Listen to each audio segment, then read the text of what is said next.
Gusto mo bang sumikat or maging famous either sa school nyo, sa social media, or sa mga friend groups and classmates mo? Na-imagine mo ba kung ano sa feeling ang maging famous? May friend ka ba na kahit saan siya pumunta is marami siyang kakilala, or kapag dadaan siya sa isang daanan is maraming tao ang napapalingon sa kanya? So ayun, gusto mo bang maging famous kagaya niya? Sa video na to ay tuturuan kita ng mga sikreto kung paano maging famous. Kaya naman, panoorin mo to hanggang dulo. Hi guys! Welcome sa Golden Side ng YouTube dito sa Fordcast kung saan ay binibigyan ko kayo ng sikreto para maging successful sa love life, sa school life, at sa social life. Also, pinag-usapan din natin dito yung mga practical psychology na pwede nating magamit sa pang-araw-araw na buhay at mga tips and hacks para sa self-improvement journey natin. So, nung high school ako, na-observe ko talaga na merong social hierarchy. Kahit i-deny man natin yan, is talagang meron yan. So, halimbawa, imaginein mo yung pyramid. Nasa tuktok ng pyramid, di ba yung mga sikat na tao sa school natin? Yung mga heartthrob, yung mga atleta, tapos yung mga matatalino, tapos yung mga student council, so mga ganyan. So sila yung mga tinatawag na cool kids at popular kids. So sikat sila, kilala sila sa school nyo, kilala sila sa social media, at kalat yung name nila kung saan-saan. For sure, meron kang kilala or mga friends na ganyan. After mong malaman ang sasabihin kong sekreto sa'yo para maging famous, is pwede mo na agad tong magamit para maging ka-level mo na sila or maging one of them ka na. Pero una sa lahat, bago ka maging famous, is kailangan mo munang ayusin yung mindset mo. So, kailangan mo tong baguhin or kailangan mong i-prepare ang sarili mo sa amount of attention na makukuha mo from the public or from other people.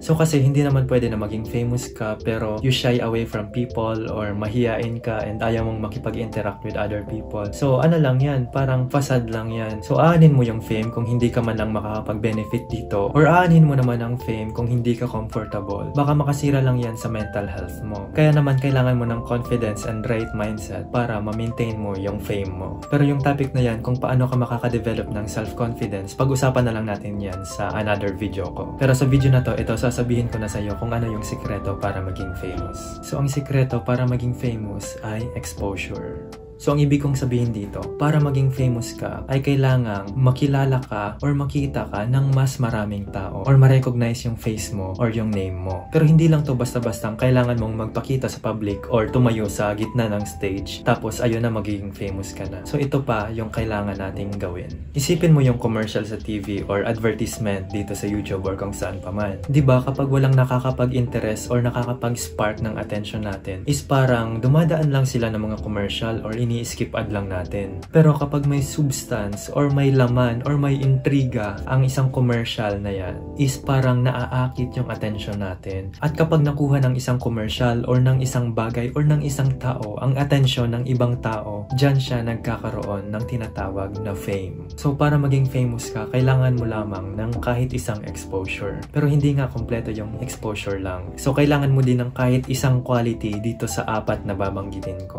Una is looks. Kapag meron ka ng pambihirang looks or above average or grabe ang ganda mo talaga or ang pogi mo talaga, kahit saan ka pumunta ay mapapalingon talaga ang mga tao kasi people recognize beauty. So diba tayong mga tao, kapag meron tayong nakikitang maganda, gusto nating malaman kung ano yung pangalan nila or gusto nating malaman ang about sa kanila. So paano naman kaya magiging famous ang isang tao kung average or below average lang ang kanyang looks? So dito tayo pumunta sa number 2 natin. Kung hindi tayo masyadong kagandahan ay kailangan nating bumawi sa ating personality. Pag sinabing personality, naisip natin na kailangan pa nating makilala yung isang tao ng matagalan para malaman natin kung meron ba siyang magandang personality or wala. Totoo naman yan to some extent, pero pwede tayong gumawa ng mga hacks para magkaroon tayo ng magandang first impression gamit ang ating personality. At yun ang sasabihin ko sa inyo ngayon.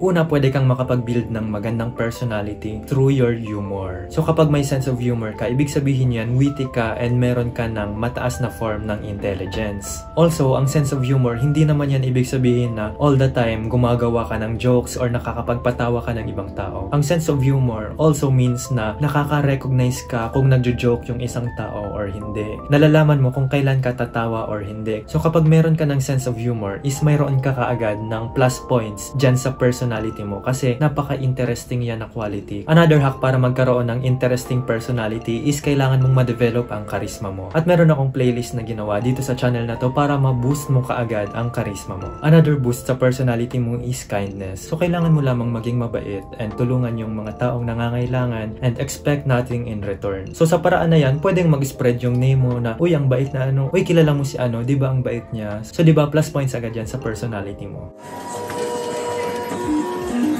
So proceed tayo sa pangatlo.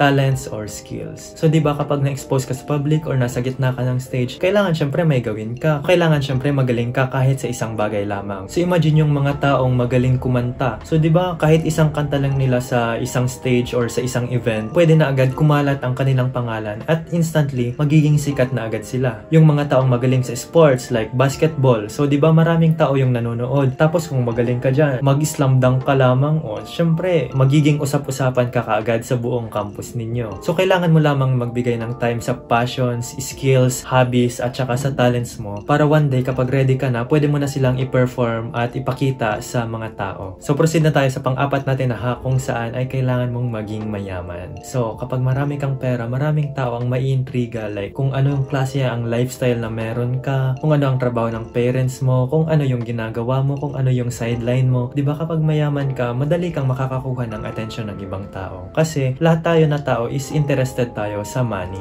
Pero ang problema guys is hindi naman lahat tayo pinanganak na mayaman. At saka ang karamihan sa atin ay estudyante pa lamang and hindi pa naman nag-work. Kaya naman since pinanood mo tong video na to hanggang dito is bibigyan kita ng bonus hack which is kailangan nating mag-build ng social proof. So para mas madali nyong maintindihan, isipin nyo na ang meaning ng social proof is that meron ka ng proof na meron ka ng impluensya sa ibang tao o meron ka ng proof na maganda yung standing mo sa social relationships mo. So pwede kang magkaroon ng social proof sa pamamagitan ng pakikipag-friend sa dati ng mga famous na tao or pakikipag-friend sa mga cool kids or sa mga popular people. Pero paalala ko lang sa'yo na hindi mo naman kailangang ipilit ang sarili mo sa mga lugar o mga social circle na kung saan na hindi ka naman belong. Kaya naman ito yung pinaka-hack para makapag-build ka ng social proof o kahit ng fame na mismo just by yourself. So ang sekreto na to, or actually hindi naman siya sekreto, so kailangan mong maging cloud chaser.